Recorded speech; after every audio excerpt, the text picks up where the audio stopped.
Win. No. Okay. Okay. There was some, before we sit down, there were some interesting things that happened in both round 1 and round 2. Both Sabrina and Chantel opened up with a piece. So I actually thought it was interesting. It was like, shouldn't you start? Y'all both kind of yielded the floor. Why? Oh, that's a good point. We felt that well, for me, it was like they were calling a meeting, and so that's why we yielded the floor to. Okay, interesting. We'll talk about that. Chantel, do you mind me asking, how do you identify? I mean, Sabrina, do you mind me asking, how do you identify? So I identify she, her pronouns as a black woman. What about you? She, her.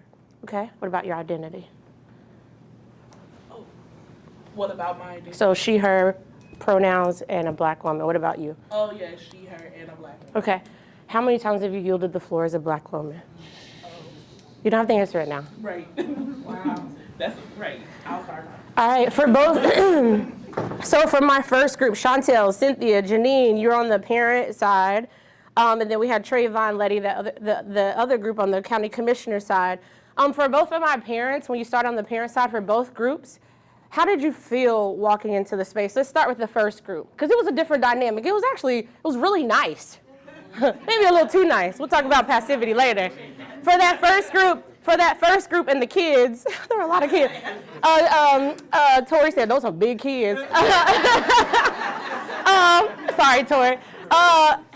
For my first parent group, what were you feeling? What were you thinking when you went through that first round? I can start. I think when we were in our table, we were thinking about strategy. So we were thinking we would show up with 500 parents, like these are the things they'd say, and we went into like this is the budget ask. And so when we sat here, we're like, oh, it's an actual meeting. And I now realize we could have taken the floor and just made it an actual meeting. But by conceding, you dictated what type of meeting it was, and then we went into public comment, so then we all sort of just like went with the flow.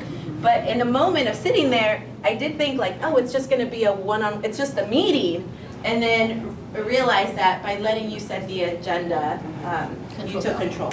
Teaching point number 1, there are assumptions that we make about power, and or positional power, or assumed power, and one is that they should speak first.